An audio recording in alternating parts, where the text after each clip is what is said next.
अब तक के प्रधानमंत्री। चलिए अब देखिएगा, देश के जो प्रथम प्रधानमंत्री बने हैं वो बने हैं आपको पंडित जवाहरलाल नेहरू।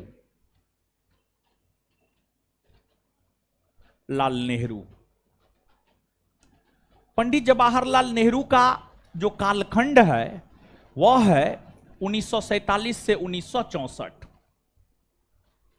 1947 से 1964। आज तक के भारतीय इतिहास में अगर देखा जाए तो आज तक के भारतीय इतिहास में जितने भी प्रधानमंत्री बने हैं उसमें सबसे लंबा कार्यकाल पंडित नेहरू का ही रहा है। लगभग 17 वर्ष का इनका कार्यकाल रहा है। लगभग 17 वर्ष का इनका कार्यकाल रहा है। और पद पर रहते हुए पंडित नेहरू का निधन हुआ है। पद पर रहते हुए पंडित नेहरू का जो है आपको निधन हुआ है। पंडित नेहरू के बाद, पंडित नेहरू का जब पद पर रहते हुए निधन हो गया, पंडित नेहरू का जब पद पर रहते हुए निधन हो गया, पंडित नेहरू का जब पद पर रहते हुए निधन हो गया तो कार्यवाहक प्रधानमंत्री गुलजारीलाल नंदा बने। कार्यवाहक प्रधानमंत्री गुलजारीलाल नंदा बने। फिर चंद दिनों के बाद अस्थाई प्रधानमंत्री के तौर पर लाल बहादुर शास्त्री ने शपथ लिया। तो पंडित नेहरू के बाद कार्यवाहक प्रधानमंत्री गुलजारीलाल नंदा बने हैं, लेकिन वे कार्यवाहक थे। इनके मृत्यु के बाद जो अस्थाई प्रधानमंत्री बने हैं वो अस्थाई प्रधानमंत्री बने हैं आपको लाल बहादुर शास्त्री। लाल बहादुर शास्त्री। और जो लाल बहादुर शास्त्री है, जो लाल बहादुर शास्त्री है, इनका कार्यकाल है 1964 से 1966। 1964 से 1966 लाल बहादुर शास्त्री का कार्यकाल है। लाल बहादुर शास्त्री का कार्यकाल 1964 से 1966 है। इन्हीं के समय 1965 ईस्वी में भारत पाक युद्ध हुआ था। भारत और पाकिस्तान के बीच युद्ध हुआ था। उस युद्ध में भारत की जीत हुई और उस युद्ध की समाप्ति ताशकंद समझौता के तहत हुई। ताशकंद समझौता। और ताशकंद समझौता 1966 में हुआ। रूस की मध्यस्थता में भारत और पाकिस्तान के बीच ताशकंद समझौता 1966 में हुआ। और उसी ताशकंद समझौता में भाग लेने के लिए लाल बहादुर शास्त्री गए हुए थे। और लाल बहादुर शास्त्री के उसी ताशकंद यात्रा के क्रम में उनका निधन हो गया। उनका निधन हो गया। लाल बहादुर शास्त्री का निधन हो गया। लाल बहादुर शास्त्री भी एक ऐसे प्रधानमंत्री है जिनका पद पर रहते हुए निधन हुआ है। और साथ ही साथ लाल बहादुर शास्त्री का निधन भारत से बाहर हुआ है। लाल बहादुर शास्त्री की अगर हम लोग बात करें तो इनका निधन जो है आपको भारत से बाहर हुआ है, ताशकंद में हुआ है। जब लाल बहादुर शास्त्री का पद पर रहते हुए निधन हो गया तो फिर से देश के कार्यवाहक प्रधानमंत्री गुलजारीलाल नंदा को बनाया गया। गुलजारीलाल नंदा को बनाया गया। और चंद दिनों के बाद अस्थाई प्रधानमंत्री श्रीमती इंदिरा गांधी को बनाया गया। और श्रीमती इंदिरा गांधी देश की प्रथम और एकमात्र महिला प्रधानमंत्री है। देश की प्रथम और एकमात्र महिला प्रधानमंत्री है आपको श्रीमती इंदिरा गांधी। इंदिरा गांधी की अगर हम बात करें तो जो इंदिरा गांधी है इनका कार्यकाल है 1966 से 1977 और पुनः 1980 से 1984। 1966 से 1977 इंदिरा गांधी का पहला कार्यकाल है और इंदिरा गांधी का दूसरा कार्यकाल है 1980 से 1984। इंदिरा गांधी की अगर हम बात करें तो इंदिरा गांधी देश की सशक्त महिला प्रधानमंत्री के रूप में साबित हुई है। और इंदिरा गांधी के समय में ही इंदिरा गांधी के सहयोग से पाकिस्तान का विभाजन हुआ और एक नया राष्ट्र बांग्लादेश का सृजन इंदिरा गांधी के समय में ही 1971 ईस्वी में हुआ। और इंदिरा गांधी के समय में ही 1971 ईस्वी में भारत पाक युद्ध भी हुआ। भारत पाक युद्ध भी हुआ और उसमें भारत की जीत हुई। और इंदिरा गांधी ने अपने शासनकाल के समय 1975 ईस्वी में देश में राष्ट्रीय आपात की घोषणा कर दी। राष्ट्रीय आपात की घोषणा कर दी और 1975 में जो राष्ट्रीय आपात की घोषणा हुई थी, उस राष्ट्रीय आपात की घोषणा की वजह से आम जनों को काफी परेशानियों का सामना करना पड़ा। आम जनों को काफी परेशानियों का सामना करना पड़ा। आम जनों को काफी परेशानियों का सामना करना पड़ा। और इसी वजह से इंदिरा गांधी अलोकप्रिय हो गई। और उनकी अलोकप्रियता के कारण जब 1977 ईस्वी में लोकसभा का चुनाव हुआ तो उस चुनाव में इंदिरा गांधी तक चुनाव हार गई, कांग्रेस की सत्ता चली गई। 1947 से लेकर 1977 ईस्वी तक लगातार 30 वर्षों तक कांग्रेस का राज रहा। पहली बार कांग्रेस की सत्ता 1977 ईस्वी में चली गई। पहली बार कांग्रेस की सत्ता 1977 ईस्वी में चली गई और पहली बार 1977 ईस्वी में गैर कांग्रेसी सरकार बनी और जनता पार्टी की सरकार बनी। और जनता पार्टी के अंतर्गत देश के प्रधानमंत्री मोरारजी देसाई को बनाया गया। 1977 ईस्वी में देश के प्रधानमंत्री मोरारजी देसाई बने। तो जो चौथे प्रधानमंत्री है वो है आपको मोरारजी देसाई। मोरारजी देसाई मोरारजी देसाई का जो कालखंड है 1977 से 1979, अभी तक के इतिहास में सबसे अधिक उम्र में प्रधानमंत्री बनने का रिकॉर्ड मोरारजी देसाई के नाम दर्ज है। सबसे अधिक वर्षों तक, सबसे अधिक उम्र में प्रधानमंत्री बनने का रिकॉर्ड मोरारजी देसाई के नाम दर्ज है। 80-81 वर्ष के उम्र में मोरारजी देसाई प्रधानमंत्री बने हैं। 80-81 वर्ष के उम्र में मोरारजी देसाई प्रधानमंत्री बने हैं और यह देश के प्रथम गैर कांग्रेसी प्रधानमंत्री हैं। और ये प्रधानमंत्री बनने से पहले मुख्यमंत्री रहे हैं। मुंबई प्रांत के मुख्यमंत्री जो है आपको ये प्रधानमंत्री बनने से पहले रहे हैं। मोरारजी देसाई के बाद देश के जो अगले प्रधानमंत्री बने हैं उनका नाम है चौधरी चरण सिंह। चौधरी चरण सिंह चौधरी चरण सिंह का जो कालखंड है 1979 से 1980। चौधरी चरण सिंह का जो कालखंड है, उनके कालखंड की अगर हम बात करें तो उनका कालखंड है 1979 से 1980। आपको चौधरी चरण सिंह के विषय में कहा जाता है कि यह देश के प्रधानमंत्री बनने से पहले उत्तर प्रदेश के मुख्यमंत्री रहे हैं और ये एक ऐसे प्रधानमंत्री रहे हैं जो कभी भी लोकसभा नहीं गए हैं, जो कभी भी लोकसभा का सामना नहीं किए हैं, जो कभी लोकसभा गए ही नहीं।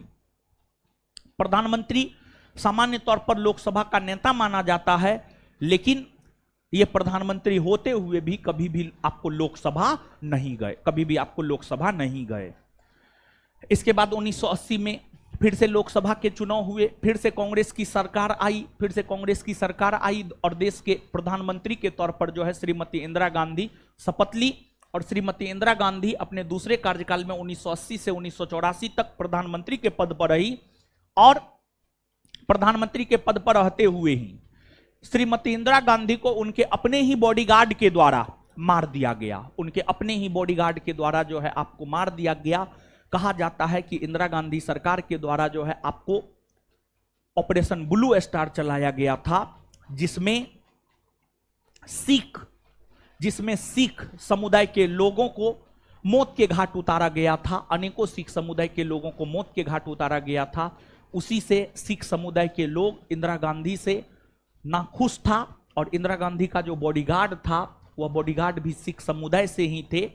और जो आंतरिक सूचना यह था, इंदिरा गांधी को कहा गया कि कि आप अपने बॉडीगार्ड को हटा दीजिए, लेकिन इंदिरा गांधी अपने बॉडीगार्ड को नहीं हटाई और उसी का परिणाम हुआ कि उनके बॉडीगार्ड ने ही उनको मार दिया। और इंदिरा गांधी भी एक ऐसी प्रधानमंत्री है जिनका पद पर रहते हुए निधन हुआ है। और आज तक भारतीय इतिहास में अगर देखा जाए तो 3 ऐसे प्रधानमंत्री हैं जिनका पद पर रहते हुए निधन हुआ है। एक है आपको पंडित जवाहरलाल नेहरू, दूसरा है लाल बहादुर शास्त्री और तीसरा है इंदिरा गांधी। 1984 में जब पद पर रहते हुए इंदिरा गांधी की हत्या हो गई, तत्पश्चात इंदिरा गांधी के पुत्र राजीव गांधी के नेतृत्व में कांग्रेस ने 1984 ईस्वी में चुनाव लड़ा। और 1984 ईस्वी में राजीव गांधी के नेतृत्व में जब कांग्रेस चुनाव लड़ा तो 1984 ईस्वी के लोकसभा चुनाव में कांग्रेस 400 से अधिक लोकसभा सीट जीता था।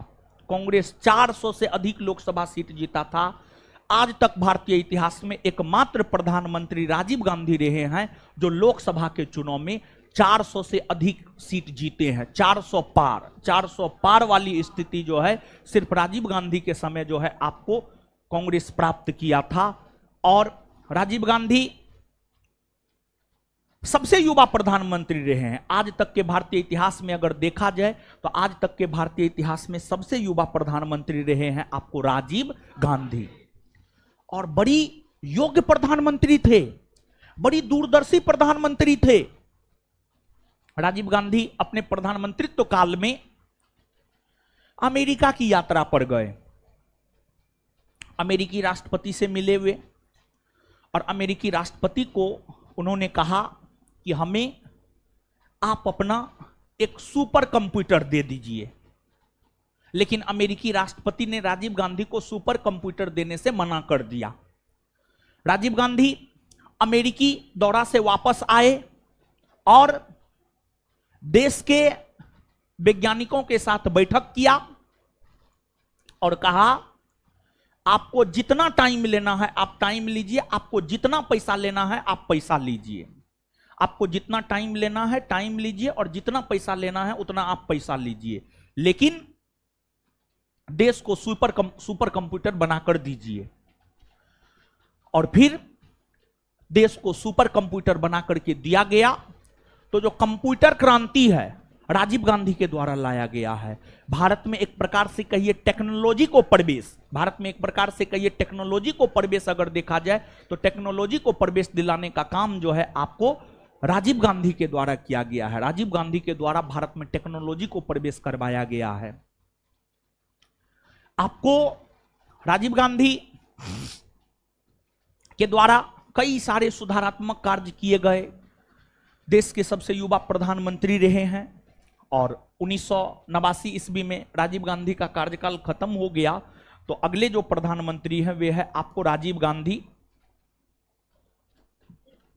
राजीव गांधी इनका कार्यकाल है 1984 से 1989। देखिए 1980 से 84 इंदिरा गांधी का दूसरा कार्यकाल है तो वहीं पर लिख दिए हैं, इसी वजह से जो है यहां पर हम आपको नोट डाउन नहीं किए हैं। राजीव गांधी के बाद देश के जो अगले प्रधानमंत्री बने हैं, देश के अगले प्रधानमंत्री बने हैं आपको विश्वनाथ प्रताप सिंह।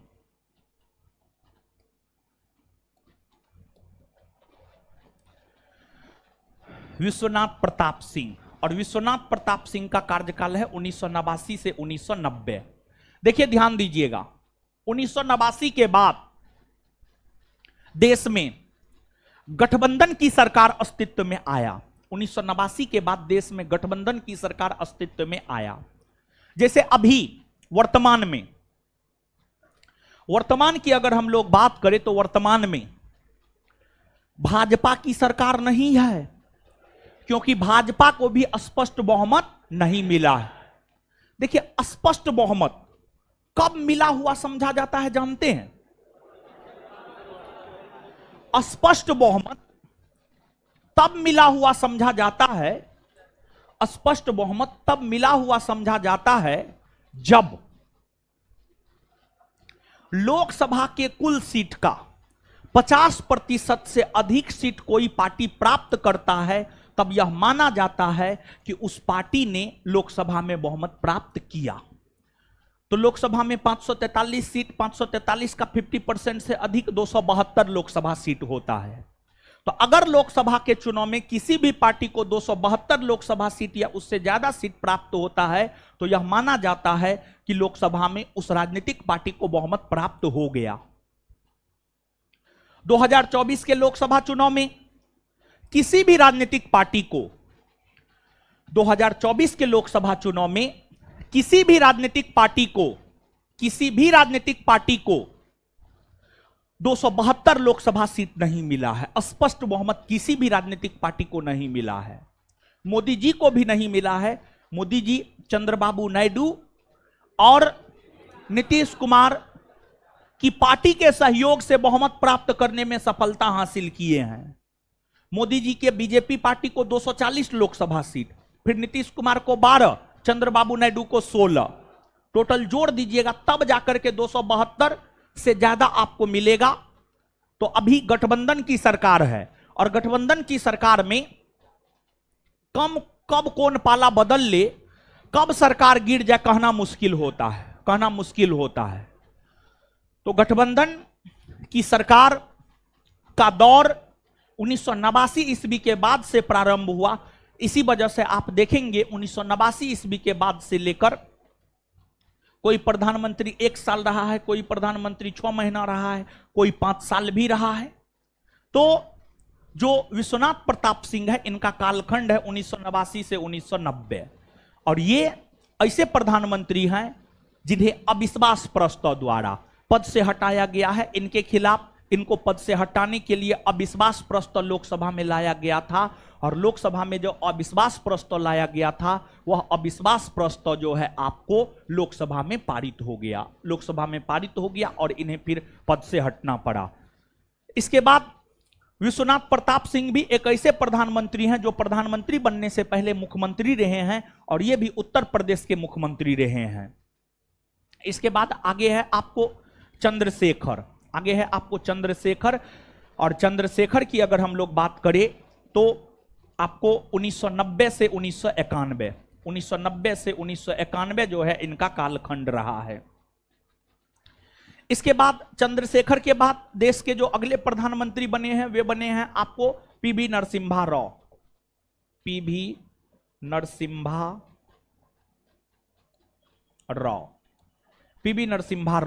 1991 से 1996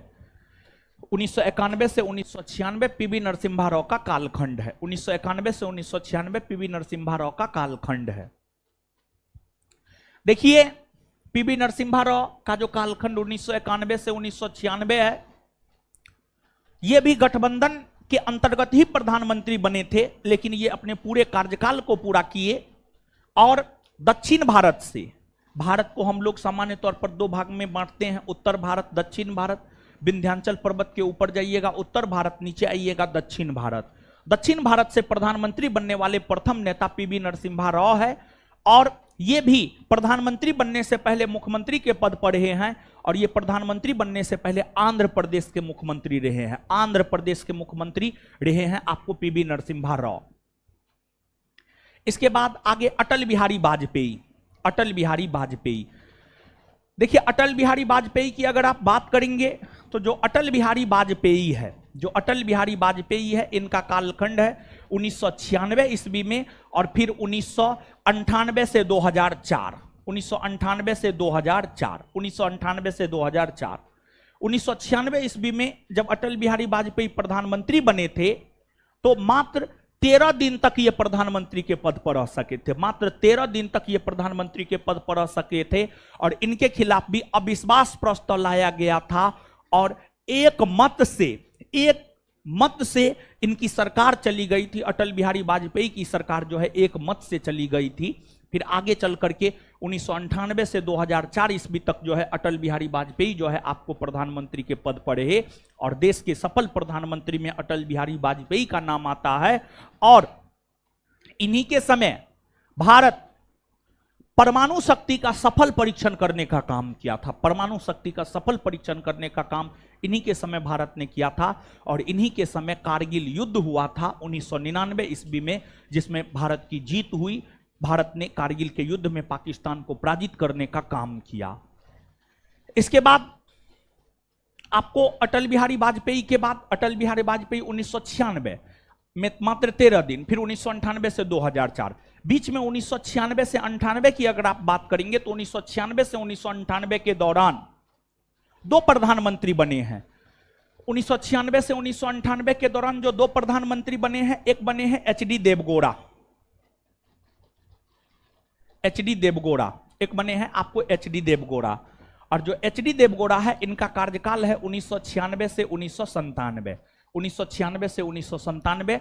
और जो एचडी देवगौड़ा है, ये प्रधानमंत्री बनने से पहले कर्नाटक के मुख्यमंत्री रहे हैं। फिर एचडी देवगौड़ा के बाद अगले प्रधानमंत्री बने हैं आपको आई.के. गुजराल, आई.के. गुजराल। और आई.के. गुजराल की अगर आप बात करेंगे तो इनका कालखंड है 1997 से 1998, 1997 से 1998। और फिर 1998 से लेकर 2004 ईस्वी तक अटल बिहारी वाजपेयी ही रहे हैं। फिर 2004 की अगर आप बात करेंगे तो 2004 ईस्वी में अगले प्रधानमंत्री बने हैं आपको मनमोहन सिंह। और मनमोहन सिंह की अगर आप बात करेंगे तो जो मनमोहन सिंह है, इनका कालखंड है 2004 से 2014, 2004 से 2014 जो है आपको इनका कालखंड है, 2004 से 2014 इनका कालखंड है। और फिर मनमोहन सिंह के बाद जो है आपको श्री नरेंद्र मोदी बने हैं। और नरेंद्र मोदी की अगर हम बात करें तो जो नरेंद्र मोदी है, इनका कालखंड है 2014 से लेकर के अब तक, 2014 से लेकर के अब तक, 2014 से लेकर अब तक मोदी जी का कालखंड है। और मोदी जी की अगर बात की जाए तो मोदी जी भी प्रधानमंत्री बनने से पहले गुजरात के मुख्यमंत्री रहे हैं।